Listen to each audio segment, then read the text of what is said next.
تو اگر آپ آسٹریلیا آئے ہو غربت دور کرنے کے لیے، پیسہ کمانے کے لیے، نیت آپ کی اللہ کی رضا ہے، نیت آپ کی یہ ہے کہ میں لوگوں کے سامنے ہاتھ نہ پھیلاؤں. میں اکثر ایک حدیث سناتا ہوں، نبی صلی اللہ علیہ وسلم کے پاس ایک صحابی آئے، ہاتھ پھیلایا، کس کے سامنے؟ پیغمبر سید الانبیاء کے سامنے. آپ صلی اللہ علیہ وسلم کو ان کا یہ عمل پسند نہیں آیا کہ مخلوق چاہے سید الانبیاء ہی کیوں. صحیح حدیث ہے. آپ صلی اللہ علیہ وسلم نے ان سے فرمایا کہ تم بھیک مانگ رہے ہو، حدیث کا مفہوم ہے کیوں مانگ رہے ہو بھیک؟ ظاہر ہے اس لیے نا کہ گھر میں کچھ نہیں ہے، تو کچھ تو ہوگا. فرمایا یا رسول اللہ میری پوری ملکیت صرف ایک برتن ہے، ایک پیالہ ہے جس میں کھانا کھایا جاتا ہے نا، اس کے علاوہ میری ملکیت میں کوئی بھی چیز نہیں ہے. نبی صلی اللہ علیہ وسلم نے فرمایا وہ پیالہ لے کر آؤ. آپ نے ان کو یہ نہیں فرمایا کہ ہم چونکہ اچھے عمل کے لیے پیدا ہوئے ہیں، اللہ نے ہمیں اس لیے پیدا کیا کہ ہم اچھا عمل کریں، تو کوئی بات نہیں بھوکے مر جاؤ. یہ تسبیح ہاتھ میں پکڑو اور اللہ اللہ کرنا کیا کر دو، شروع کرو. اللہ سے مانگو، دعا مانگو، فلاں وظیفہ پڑھو اور بس. مر گئے تو کوئی بات نہیں، کہاں جاؤ گے؟ جنت. نہ، نبی صلی اللہ علیہ وسلم نے فرمایا گھر میں جو کچھ بھی ہے اٹھا کے لے آؤ. کچھ تو ہوگا نا گھر میں. وہ لے آئے ایک پیالہ، ایک برتن. آپ صلی اللہ علیہ وسلم نے صحابہ کے مجمع میں کہا کون اس کو خریدے گا؟ ایک نے کہا میں 1 درہم میں. آپ نے نیلام کیا اس سے زیادہ کون دے گا؟ ایک صحابی نے کہا میں کتنے درہم میں؟ یار آپ لوگ منہ سے بولیں گے 2 درہم میں، 2 درہم میں خریدوں گا. نبی صلی اللہ علیہ وسلم نے اس کو 2 درہم میں فروخت کر دیا. پھر آپ صلی اللہ علیہ وسلم نے فرمایا جاؤ کلہاڑی لے کر آؤ. دستہ خرید کے لائے. آپ نے وہ کلہاڑی لے کر آئے، اس میں آپ صلی اللہ علیہ وسلم نے اپنے دستے مبارک سے لکڑی کا دستہ لگایا اور فرمایا کہ یہ جاؤ پکڑو اور جنگل میں جا کے لکڑیاں کاٹو اور لکڑیوں کو پھر کیا کرو؟ فروخت کرو، بیچو. اور کچھ دنوں کے بعد میرے پاس آنا. وہ خریدتے رہے، بیچتے رہے. 15 درہم انہوں نے اکٹھے کر لیے. اس دوران جو کھانا پینا کھایا پیسوں سے وہ الگ، بچت کتنی ہوئی؟ 15 درہم. آپ نے فرمایا اس سے پیالہ بھی خریدو، کھانا بھی لو اور یہی کام کرو. اب میں آپ سے عرض کرنا چاہتا ہوں اچھے عمل کا مفہوم سمجھ میں آیا؟ وہ تو ایک شعبہ ہے نا، لکڑیاں کاٹنا. انسانوں کی ضرورت آگ جلانے کے لیے اس وقت کن چیزوں کی تھی؟ لکڑیوں کی. تو انسانوں کی ضرورت بھی پوری کی اور اپنا بھی پیٹ، اپنے بیوی بچوں کا پیٹ بھی انہوں نے کیا کیا؟ محنت کر کے بھرا ہے. آج لکڑیوں کی جگہ گیس نے لے لیے، ڈیزل نے لے لیے، پیٹرول نے لے لیے، گدھوں کی جگہ گاڑیوں نے لے لیے. اب یہ جو شاہد صاحب انجینئر ہے ماشاءاللہ یہاں پہ فضائی کمپنی میں، میرا تو جہازوں کا بہت سفر ہوا ہے. شروع میں بڑا ڈر لگتا تھا، اسپیڈ سے جہاز جا رہا ہے اور ہوا میں ہم اڑ گئے. خطرہ ہوتا تھا پروگرام بڑھ نہ جائے کہیں. ایک تو یہ بڑھنے کا کلپ اتنا آ گیا ہے نا، ہر جگہ بڑھنا ہی لگ رہا ہے. کیا کریں کہ یہ سارا پروگرام دنیا میں گھومنے کا ایسا نہ ہو. اور پھر ہمارے یہاں 2-3 جہازوں کے واقعات بھی ہو گئے. جنہیں جمشید ایک دفعہ ونس اپون اے ٹائم نکلے، جہاز ہی گر گیا.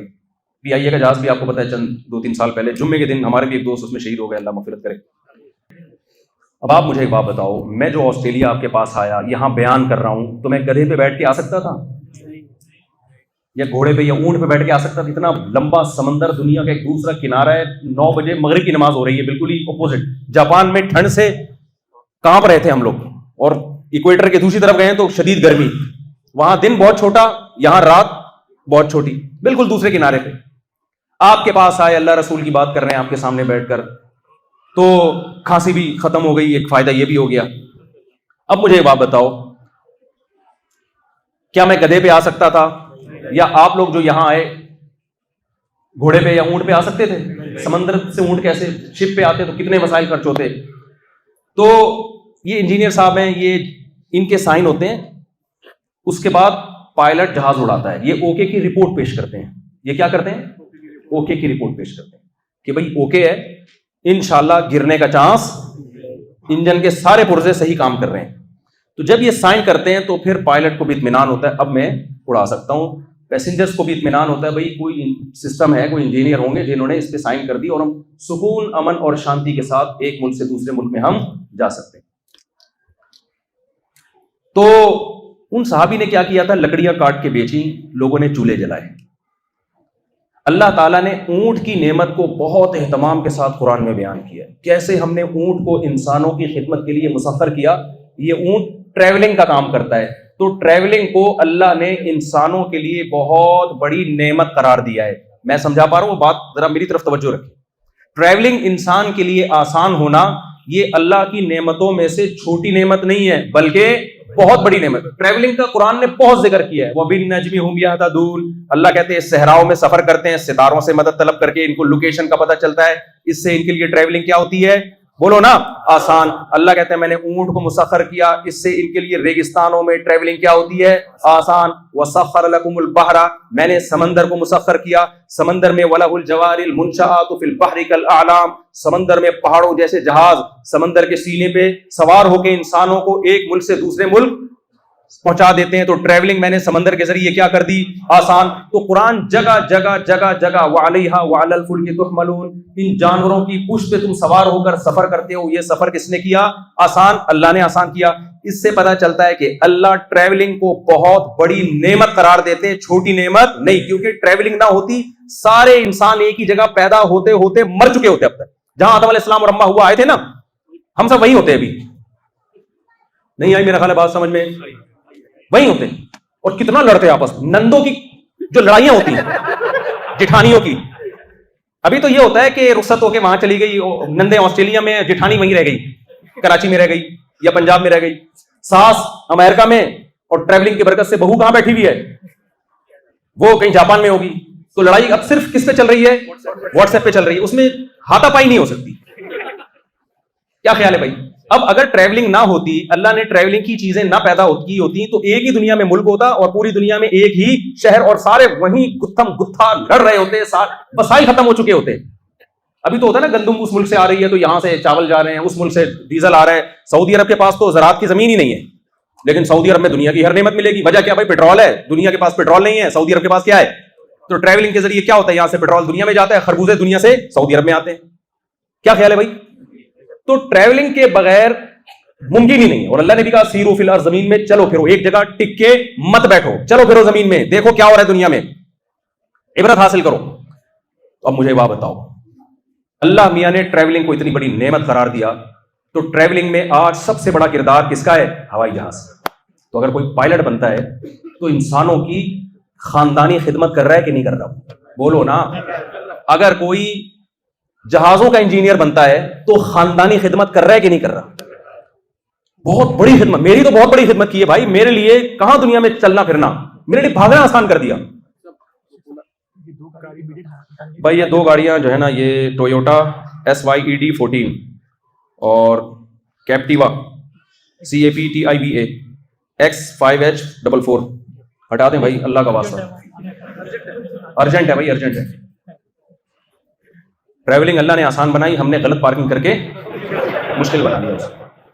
تو اب مجھے ایک بات بتاؤ, کوئی اگر یہ انجینئر بنے اور یہ سیکیور کر دیتے ہیں جہاز کو گرنے سے, سارے پرزے بزرگ ٹھیک ٹھاک پڑھائی کی کراچی سے ہیں ماشاءاللہ, پڑھ پڑھا کے مجھے پوری ان سے میں نے 3 دفعہ میں نے ان کا انٹرویو لے چکا ہوں اور مختلف طریقوں سے پوچھ چکا ہوں کہ بھائی جہاز کے حادثے کا چانس کیا. ویسے مجھے دلچسپی ہے. تو ہر آدمی اپنی فیلڈ کا چیتا ہے بھائی, ہر آدمی جو کام کر رہا ہے اس سے انسانیت کو کہیں نہ کہیں تھوڑا فائدہ نہیں, بے پناہ فائدہ ہو رہا ہے, بے پناہ فائدہ ہو رہا ہے. ڈاکٹر کی فیلڈ دیکھ لو آپ, میرے دانت میں داڑھ کی ٹیڑھی نکل آئی تھی, آسٹریلیا کے سفر سے پہلے شدید پین ہو رہا تھا. داڑھ کا پین تو آپ کو پتا ہے نا. میں کسی مولانا صاحب کے پاس گیا کہ میرے شدید پین ہو رہا ہے, آپ وہ ہو سکتا ہے کوئی روحانی عامل جن چڑیل بھوت کا کوئی سیٹ اپ کرتا, 2-4 منٹ کے لیے مینٹلی آرام آ جاتا. میں کس کے پاس گیا؟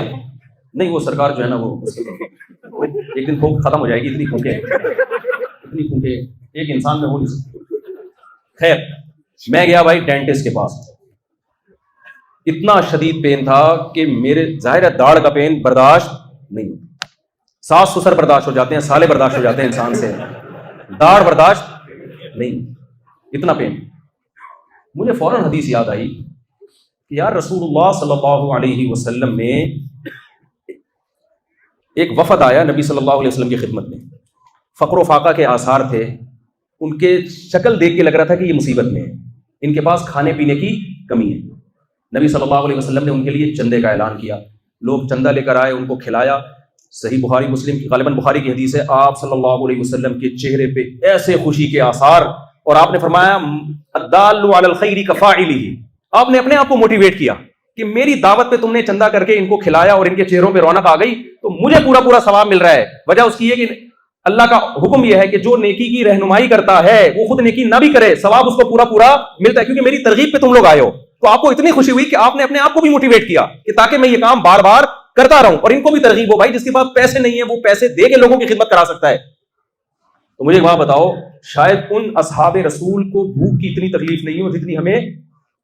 بھوک کی تکلیف زیادہ ہے یا داڑھ کی تکلیف زیادہ ہے؟ تو میں کس کے پاس گیا؟ ڈینٹسٹ کے. انہوں نے ایک ہفتہ وہ میرے دانتوں کے اندر ہی بیٹھے رہے. میں نے کہا یہیں بستر لگا لیں آپ, یہیں. وہ تو ایسا ہی ہوتا ہے نا, ایک ہفتہ ٹریٹمنٹ چلتا رہا. تو اب جا کے میں الحمدللہ, اور کتنا مشکل ٹریٹمنٹ تھا بھائی, میں نے کہا ویڈیو بھی بنائے. اتنا مشکل ٹریٹمنٹ, سیکھنا پڑتا ہے. کتنے سال لگا دیے انہوں نے. تو آپ کیا یہ سمجھتے ہیں کہ ایک درخت لگانے پر جب پرندہ اس درخت سے کھاتا ہے اللہ اس کے اجر کو بھی ضائع نہیں کرتا, اور صدقے کا ثواب اس شخص کو قبر میں اللہ دیں گے. تو ایک ڈاکٹر جو جس نے میری دانت کے پین کو ختم کر دیا اور ٹریٹمنٹ کر کے اس میں جو بھی گڑبڑ تھی اس کو سیٹ کر کے مجھے سکون دے دیا, تو آپ بتاؤ کیا اس خدمت کو اللہ آخرت میں ضائع کر دے گا اگر یہ اللہ کے لیے ہوگی؟ فرق صرف اتنا ہے. میں سمجھا پا رہا ہوں اپنی بات؟ تو اچھے عمل کی ڈیفینیشن میں یہ چیز داخل نہیں ہے کہ آپ دنیا چھوڑ دیں, جو کر رہے ہیں کرتے رہیں. اگر آپ پیسہ بھی کمانے کے لیے آئے ہیں تو بھی برا نہیں ہے. وجہ اس کی ہے کہ ہمارے نبی صلی اللہ علیہ وسلم نے یہ پسند نہیں کیا کہ ایک شخص کسی کے سامنے ہاتھ پھیلائے. تو آپ یہ کیسے پسند کر سکتے ہیں کہ ایک اسلامی کنٹری جس کو پاکستان کہا جاتا ہے, پوری نیشن IMF کے سامنے صبح و شام کشکول لے کے بھیک مانگتی رہے؟ یہ پیغمبر پسند کریں گے؟ تو پیغمبر چاہیں گے نا کہ یہ کنٹری جو میرے نام پہ بنا ہے اکنومیکلی تنزل میں جائے یا ترقی کرے؟ ترقی کرے, یہ چاہیں گے پیغمبر. تو آپ لوگ خاص طور پہ جو پاکستانی بیٹھے ہوئے ہیں, اگر آپ یہاں پیسہ کماتے ہیں تو اس سے ہمارے کنٹری کو نقصان نہیں ہے بلکہ کنٹری کو کیا ہے, فائدہ ہے.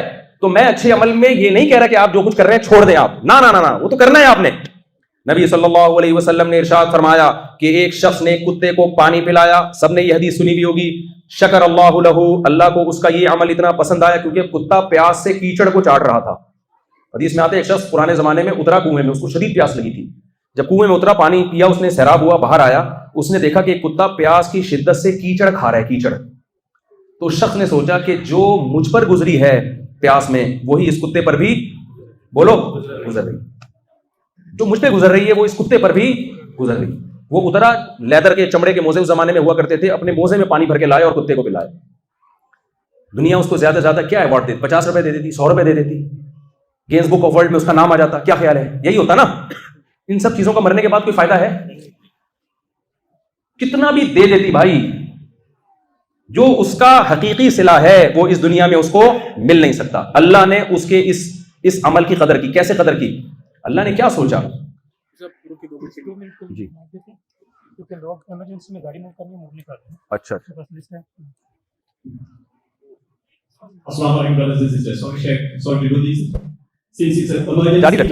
جاری رکھیں اس کو, نہیں کاٹے نہیں, اس کو جاری رکھیں.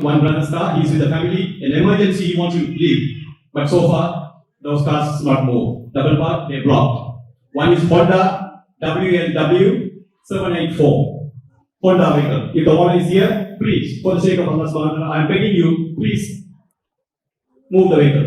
Second one, Toyota vehicle, UGO 221. Toyota UGO 221. Please, in Allah's house, I am asking for the sake of Allah, please remove these two vehicles because that brother has to emergency, he has to move from here. Jazakallah khair. جزاک اللہ. دیکھیں, بیان سے ہٹ کے میں ایک بات کرتا ہوں, جو غلط پارکنگ ہے نا. نبی صلی اللہ علیہ وسلم نے ارشاد فرمایا ایمان کے اور اسلام کے بہت سارے شعبے ہیں, 70 سے زیادہ شاخیں ہیں, جن میں سب سے کم درجہ یہ ہے کہ راستے میں تکلیف دہ چیز نہ پھینکی جائے. یہ سب سے کیا ہے, یعنی اگر کوئی گزرتے ہوئے راستے میں تکلیف دہ چیز پھینک دیتا ہے تو وہ لاسٹ اسٹیج پہ بھی نہیں ہے. وہ سمجھ رہے ہیں کہ نہیں سمجھ رہے؟ اسلام کی جو آخری سیڑھی ہے نا اس پہ بھی نہیں ہے, وہ کسی کام کا نہیں ہے. اب آپ مجھے یعنی وہ انسانوں کی خدمت نہیں کر رہا, لیکن بلکہ الٹا کیا کر رہا ہے, تکلیف دے رہا ہے. اب آپ مجھے ایک بات بتائیے, سوری یہ نہیں, حدیث میں نے غلط پڑھ دی. حدیث کا مفہوم یہ ہے کہ ایمان کا آخری درجہ یہ ہے کہ راستے میں کوئی تکلیف دہ چیز کسی نے دیکھی اور اس کو اٹھا لیا. اگر یہ اتنا بھی نہیں کرتا نا کہ راستے سے تکلیف دہ چیز کو دور کر رہا ہے, تو یہ ایمان کے آخری درجے میں بھی نہیں. وہ تکلیف دے نہیں رہا بلکہ تکلیف کی چیز کو ہٹا نہیں رہا ہے. میں سمجھا پا رہا ہوں اپنی بات؟ تو آپ بتاؤ کہ جو باقاعدہ تکلیف دے رہا ہے راستے میں, وہ ایمان کے کس درجے پر ہوگا پھر؟ تو اب مسلمان کو پتہ نہیں ہو کیا گیا مارکیٹ میں, کچھ سمجھ میں نہیں آتا. میں جب حضرت مفتی رشید احمد صاحب رحمہ اللہ کے پاس گیا نا, ان سے اصلاحی تعلق قائم کیا, تو ہم لوگ بائک نا ایسے کھڑی کرتے تھے پارکنگ میں کہ وہ بالکل دیوار سے چپکاتے نہیں تھے, بس اتنی جگہ رکھتے تھے کہ گاڑی آرام سے گزر سکے روڈ پہ. سب سے پہلا جو ہمیں لیسن ملا مفتی رشید احمد صاحب سے, وہ یہ ملا کہ بائک کو آپ بالکل دیوار سے چپکا کے پارک کریں. وجہ اس کی یہ کہ گاڑی کا راستہ تو آپ نے چھوڑا ہے مگر وہ اتنا تنگ راستہ ہے کہ اسپیڈ کے ساتھ گاڑی نہیں گزر سکے گی. تو حضرت یہ حدیث کوٹ کرتے تھے کہ جو کسی شخص کی تکلیف کا خیال نہیں کرتا, نبی صلی اللہ علیہ وسلم نے فرمایا وہ مومن نہیں. تو آپ پارک تو کر رہے ہیں, جگہ بھی ہے گزرنے کی, لیکن اتنی جگہ نہیں ہے کہ ایک آدمی اسپیڈ کے ساتھ آ رہا ہے تو اس کو بریک لگانی پڑے گی, اتنی تنگ جگہ ہے. آپ دیکھ لیں نا گاڑیاں دروازوں کے آگے لاگے کھڑی کر دیتے ہیں, غلط پارک کر دیتے ہیں, کس قدر ٹینشن ہوتی ہے وہاں سے گزرنے میں. اور جب آپ اس کو آنکھیں دکھائیں وہ کہیں راستہ ہے نا, اندھا ہے, نظر نہیں آ رہا, گزر جانا یہاں سے. بھائی گزر تو جاؤ لیکن آپ تھوڑا سا آگے کر دیتے. تو گاڑی کو غلط پارک کرنا بہت ہی غلط حرکت ہے. اس کا خیال, کے جمعے میں بڑی کمپلینس آتی ہیں, پولیس میں جمعہ پڑھانے گیا تو پولیس کی موبائل گھوم رہی ہے. تو میں نے پوچھا امام صاحب سے کیوں, انہوں نے کہا جو غلط کپار کرتے ہیں پولیس ان کو ٹریس کر رہی ہے. بھائی آپ اپنا امیج ایسا بناؤ کہ ہم مسجد میں یہ تو سیکھنے آئے تھے, کیا خیال ہے بھائی؟ تو اگر آتے ہوئے غلط طریقے سے داخل ہوں گے تو کیا سیکھیں گے پھر ہم؟ ٹائم مینجمنٹ کی ورک شاپ ہو رہی ہے, لیٹ پہنچ رہا ہے ٹیچر, تو کیا سکھائے گا وہ؟ تو مسجد میں آ رہے ہیں سیکھنے کے لیے کہ کیسے ہم نے زندگی گزارنی ہے, آتے ہی غلط طریقے سے ابتدا کرو تو پروگرام تو بڑھ گیا, آگے کیا چلے گا؟ تو میں بات کو جلدی سے سمیٹ کے ختم کرتا ہوں. رسول اللہ صلی اللہ علیہ وسلم نے فرمایا اس نے کتے کو پانی پلایا تو اللہ کو اس کی یہ عمل اتنا پسند آیا, شکر اللہ لہ, اللہ نے اس کے عمل کی قدر کی اور اس کے جو گناہ ہوئے تھے اللہ نے ان گناہوں کو معاف کر دیا. کہ اس کو جب مخلوق کا اتنا خیال ہے تو مجھے اس کا خیال اس سے بھی زیادہ ہونا چاہیے.